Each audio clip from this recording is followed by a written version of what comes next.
Olá, pessoal. Esta é a nossa sétima parte da discussão e estudo da Lei Complementar número 79 de 1999, que dispõe sobre o Estatuto do Magistério Público Municipal de Presidente Prudente. Vamos lá aos estudos? Nesta parte da legislação, a gente está já no capítulo 13. Ele vai falar sobre os direitos e deveres dos integrantes do quadro do magistério. Então, aqui na seção 1, nós temos a parte dos direitos, certo? O artigo 56, ele vai falar que além dos direitos previstos em outras normas, né, que cerceiam aí, né, que fazem parte do conjunto de normas legais do município de Presidente Prudente, né, são direitos dos integrantes do quadro do magistério. Então vamos lá, são 12 incisos que vão colocar sobre quais são os direitos dos integrantes do quadro do magistério. Então, o primeiro inciso aí é ter a seu alcance informações educacionais, bibliografia, material didáticos e outros instrumentos, bem como contar com assistência técnica que auxilie e estimule a melhoria de seu desempenho. Então, o integrante do quadro do magistério, ele tem que ter direito a informações educacionais, ele tem que ter o auxílio e o estímulo para a melhoria do seu desempenho. Ele tem que ter assegurada a oportunidade de frequentar cursos de formação, atualização e especialização profissional, sem prejuízo de sua jornada de trabalho. Então, está previsto aí no segundo inciso do artigo 56, que esse integrante do quadro do magistério, ele tem a oportunidade de frequentar cursos de formação, né, sem prejuízo da sua jornada de trabalho. E para isso tem toda uma regulamentação, não é? Para que esse integrante do quadro do magistério tenha aí essa garantia dessas dispensas. É direito dele dispor no ambiente de trabalho de instalações e material técnico pedagógico suficientes e adequados para que possa exercer com eficiência e eficácia as suas funções.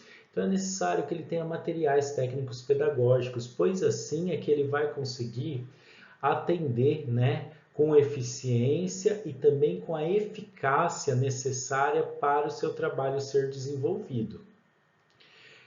Quarto, ter liberdade de escolha e de utilização de materiais, de procedimentos didáticos e de instrumentos de avaliação do processo de ensino-aprendizagem dentro do projeto político-pedagógico da SEDUC. Então, ele tem essa liberdade de escolha. É aquilo que nós chamamos até de autonomia relativa, não é? Mas tudo isso dentro do projeto político-pedagógico da SEDUC que tem que estar previsto. Então, por exemplo, esses integrantes eles têm que ter a liberdade de escolha e utilização de materiais. É direito deles também, dos integrantes, receber remuneração de acordo com a classe, nível de habilitação e a jornada conforme estabelecido por lei, conforme estabelecido nesta lei. Então, também o recebimento de remuneração condigna, né? Também tem o direito de receber, através dos serviços especializados, né, de educação, assistência ao exercício profissional. Então, esse integrante do quadro do magistério, ele tem que ter assistência ao serviço profissional dele. Como eu disse, são 12, né, incisos aí que falam sobre os direitos previstos aos integrantes do quadro do magistério, né, o recebimento através de serviços especializados de assistência ao serviço ao exercício profissional, a participação dos estudos e deliberações que afetam o processo educacional, então participar desse processo de decisão que vai afetar o processo educacional, participar do processo de planejamento e execução e avaliação das atividades escolares, né? Lembram lá do princípio de gestão democrática? Participar como integrante do Conselho Municipal de Educação e dos conselhos de escola é direito também dos integrantes participar desses conselhos. Ter liberdade de expressão, manifestação e organização em todos os níveis, poder se expressar, se manifestar, né? Todos os níveis, seja da escola, seja nos outros que envolvam mais globais, né?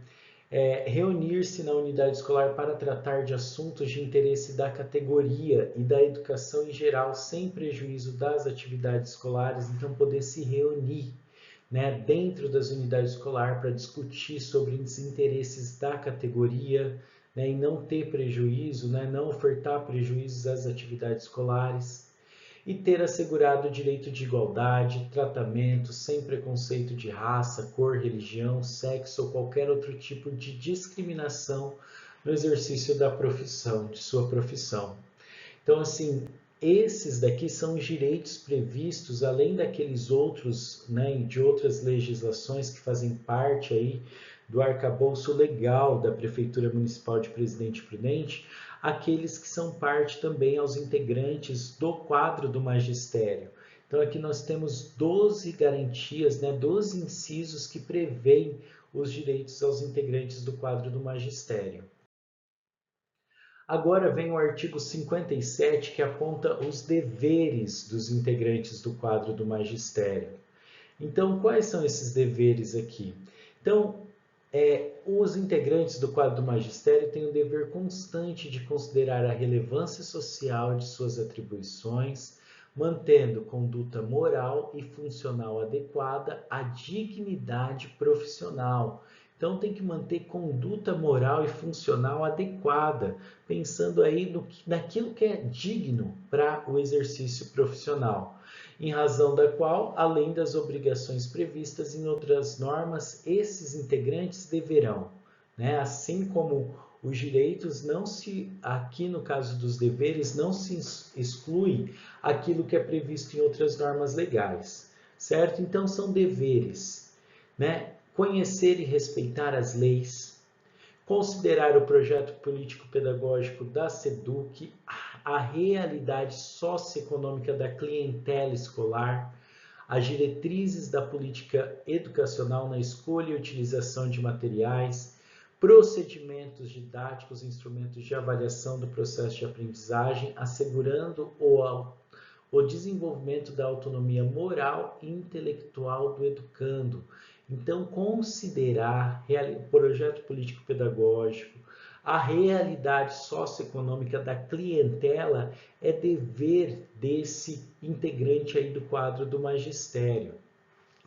Participar do processo do planejamento, execução e avaliação das atividades escolares, bem como as reuniões pedagógicas, conselhos de escola, associação de pais e mestres, cursos de atualização e reciclagem quando convocado. Aqui, né, como é uma legislação antiga, de 25 anos, ainda utiliza-se esse termo reciclagem. Então, participar desse processo, das reuniões pedagógicas, conselhos de escola, também é dever do integrante do quadro do magistério. Também participar ativamente das atividades educacionais que lhe forem atribuídas por forças de suas funções, executando suas tarefas com eficiência, zelo e presteza. Olha, aqui, ó, a gente tem que executar tarefas com eficiência, zelo e presteza no exercício das funções que lhe forem atribuídas. Ser assíduos e pontuais, comunicar com antecedência suas ausências e, na impossibilidade, justificando no primeiro dia de retorno ao trabalho. Então, ser assíduo, pontual, comunicar antecipadamente as ausências, caso não seja possível no primeiro dia de retorno ao trabalho. Também é dever manter o espírito de cooperação e solidariedade com a equipe escolar, alunos, estagiários e comunidade. Então, também é evocado aqui, enquanto dever, essa questão do espírito de cooperação e solidariedade dos integrantes do quadro do magistério. Temos aqui também a questão do que? De comunicar à autoridade imediata irregularidades que tiver conhecimento na sua área de atuação ou às autoridades superiores no caso de omissão por parte primeira. A primeira autoridade se omitiu, então comunica a outra autoridade superior. Então, assim, é dever comunicar as irregularidades que tiverem conhecimento. Também tem a questão do dever de incentivar a participação, diálogo, cooperação entre os educandos, demais educadores, a comunidade geral, visando a construção de uma sociedade democrática. Então, o devir democrático, ele também é parte aí de um dever previsto no Estatuto do Magistério Municipal. Também é previsto aqui, ó, não fumar na presença do aluno.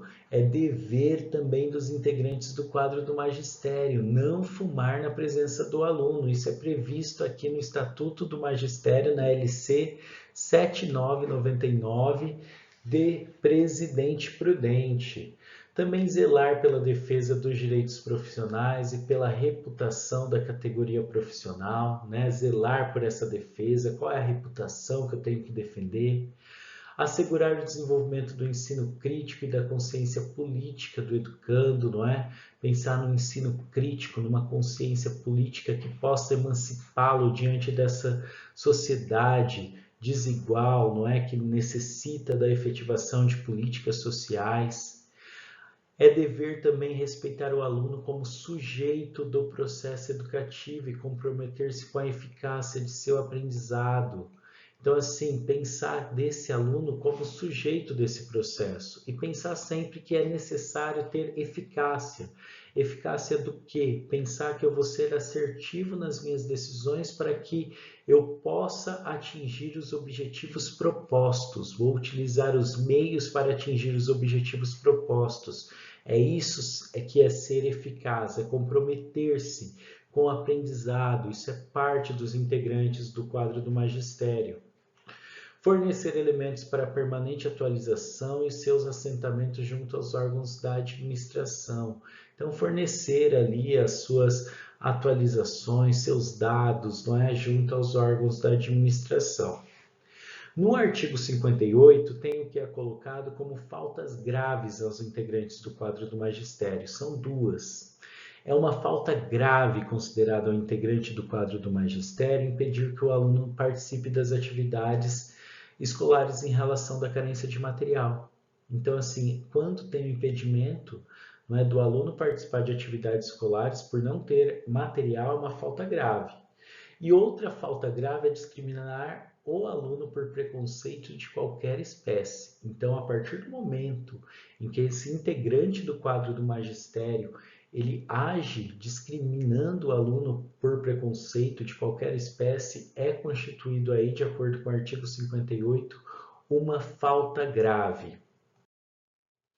No 59 é previsto assim: o descumprimento de qualquer dos deveres impostos por esta lei implicará nos procedimentos e penalidades. Então, assim, se prevê, não é, que as faltas, né, nos deveres aqui colocados, eles implicam no quê? Nos procedimentos e penalidades que são dispostos lá no Estatuto do Servidor, certo?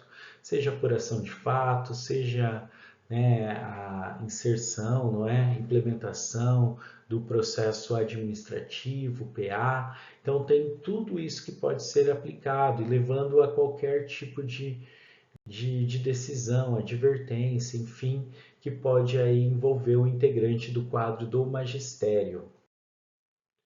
É isso aí, pessoal, bons estudos e vamos partir para a última parte do nosso estudo aí, da nossa sequência de estudos do Estatuto do Magistério.